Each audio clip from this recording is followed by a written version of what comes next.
For a gas, pressure and volume are inversely proportional.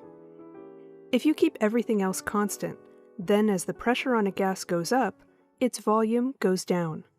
As the volume a gas occupies goes up, its pressure goes down. If you exert pressure on a gas, you can compress it. Make it take up less space.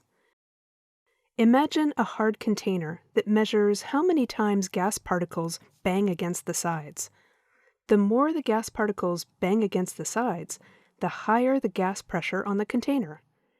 If you make the container smaller, you compress the gas. The particles of gas will run into the sides more often per second, so that means higher pressure. If you keep the amount of gas particles constant, but you make the size of the container bigger, there will be fewer collisions per second with the sides. That registers as lower pressure.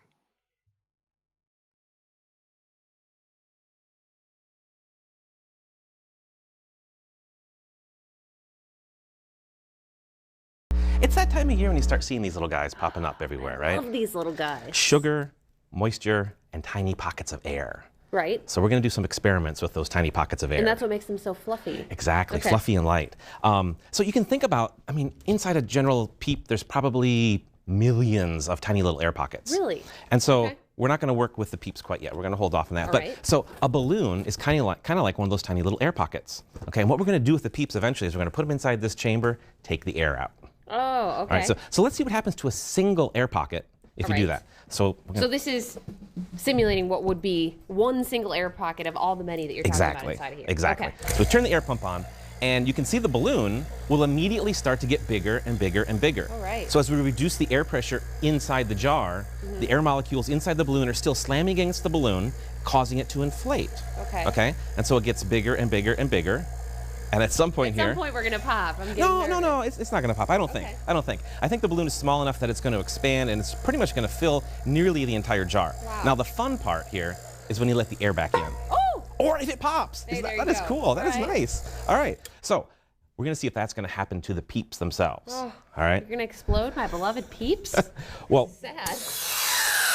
Oh, that's fun. see, that's the fun part. All right. But we got a double whammy because the balloon actually popped there. Nice. So that was kind of cool. All right. So we're going to take our PEEPs. We're going to throw them in there. Okay. Get rid of our balloon. And man. let's add a few more on top. It's just like a for peep fun. family in It here. is. It's I don't know what you call a flock of peeps. Is that A maybe? flock of peeps? I don't know. I don't know what they're called.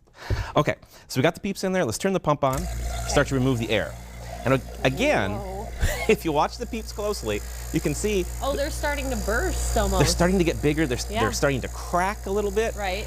And kind of the neat thing here, they're getting really nice and big. That works they really are. well. Kind of the neat thing here is that the elasticity of the PEEP is going to let it get bigger and bigger and bigger. Oh, man. And at some point, though, they're going to start to get a little bit smaller. Oh, I'm seeing it happening. They're because- starting to shrink back down. Yeah, we've removed some of the air from inside. And of course, now the fun part, of course, is always removing or letting the air back in. So here we go. Oh. And of course, the PEEPs even then get a little deflated, right? Oh, look at. As you would if you were put inside that chamber as well. Wah-wah. Poor peeps. So Oh, they're not fluffy anymore. they're not, because we've sort of ripped all those little air pockets, removed the air, and then the sugary goodness can. So the PEEPs themselves, because they're sort of stretchy, Right. they can only get so big. Okay. So But they got pretty big. they did. That worked really well. They got pretty big. So something that would not have that elasticity of the sugary stuff would be shaving cream. Okay. So again, millions of tiny little air pockets inside this little thing of shaving cream. Right, because when you first squirt it out of the can, it's all compressed in the can and then... Exactly. It's got all that, Right. it's got that sound. It's putting air pockets in there. Okay. Let's see what happens to the shaving cream. All right. Same idea. We got tiny little air pockets inside there. We reduce the air pressure on the outside. Pressure on the inside is bigger. Looks like a soft serve ice cream cone. It does. It kind of looks like an ice cream, but it's going to get bigger and bigger and bigger. And because this doesn't have the stretchiness of the sugar with the PEEP, when we let the air back inside, Okay. this is my favorite part. It's kind of cool. And I don't know how much time we have to let it get big. You tell me. We have a few more seconds. All right. We can let it grow a little bit here. It's getting Because pretty big. it is much more dramatic. And again, it's just shaving cream, but there are so many tiny little air pockets. They're all expanding, Sure. sort of stretching the cream, making it bigger and bigger and bigger. And let's go ahead and let the air back inside dramatically, really quickly. Let's do it. 3, 2, 1, go. Wow. Woo!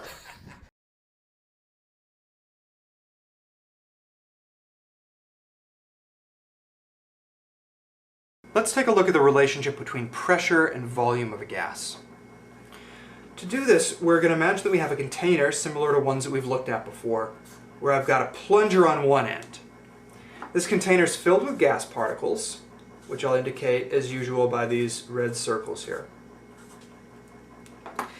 Right now, the pressure on this gas sample is relatively low. P stands for pressure.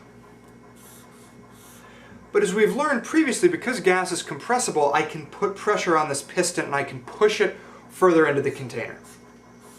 And what's eventually going to happen after I've increased the pressure there is that I'm going to have all these gas particles squeezed into a much smaller area. So over here, the pressure is much higher. Let's look at what happens to the volume during this change. Volume right here, relatively speaking, is pretty high. These gas particles have a good amount of room to move around in. On the other hand, the volume over here is pretty low. We've squeezed them into a much smaller space. So as pressure goes up from low to high, volume goes down. What this means is that the relationship between pressure and volume is an inverse relationship. As pressure goes up, volume goes down. They move in different directions. On the other hand, if pressure were to go down, the volume would be able to go up. You're familiar with an inverse relationship because you see this a lot with the cost of things that you buy. As something becomes more expensive, fewer people want to buy it.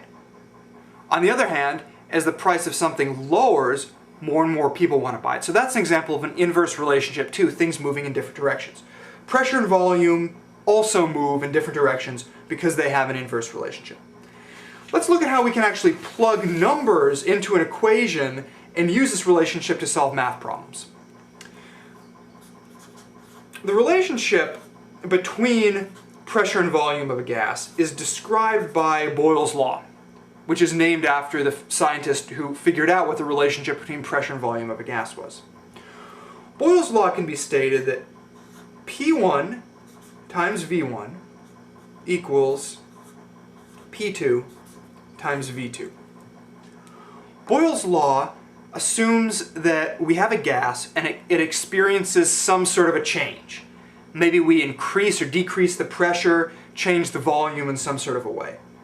So P1 V1 means that the pressure and the volume before the change multiplied together, so here we have before, equals the pressure and the volume after the change multiplied together. So let's move right into an example of a math problem that we might do to see how we can use this. I think it'll make a lot more sense. Here is a sample problem.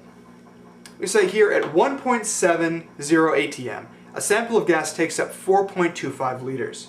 If the pressure on the gas is increased to 2.4 atm, what will the new volume be? So as we said before, there's a change that takes place. We increase the pressure. We now want to look at the before of the gas and the after of the gas, figure out which of these variables we need to solve for. Okay. At 1.7 atm, a sample of gas takes up 4.25 liters. So we have the before pressure, 1.70 atm, and we have the before volume, 4.25 liters. We now say if the pressure on the gas is increased to 2.4 atm, what will the new volume be? So we have P2, we have the second pressure after the change, we don't have the volume. So it's going to be V2 that we're going to be solving for. We'll want to rearrange this by moving P2 under this other thing. So we're going to get P1 V1 divided by P2 equals V2. And now let's go ahead and plug in our numbers. Initial pressure is 1.70 atm times initial volume, which is 4.25 liters, divided by the second pressure, which is 2.40 atm. Now let's take a look at how we set this up. ATM's up here, ATM's down here, which means that the atmospheres are going to cancel out. We're left with liters, and our final answer is going to be 3.01 liters. Before we call it quits, let's see if this makes sense. Well, we started at 4.25 liters, and we increased the pressure on the gas, which means that we squeezed it into a smaller space. So 3.01 liters is less than 4.25 liters. This makes sense that we'd have a smaller volume after increasing the pressure. Now, if you need to learn more about Boyle's law, how Boyle figured out this relationship in the first place, or want to look at graphs, or have seen something in your textbook that says P times V equals K, go ahead and look at the more complex Boyle's law video. Otherwise, you can just move on to the next gas law videos.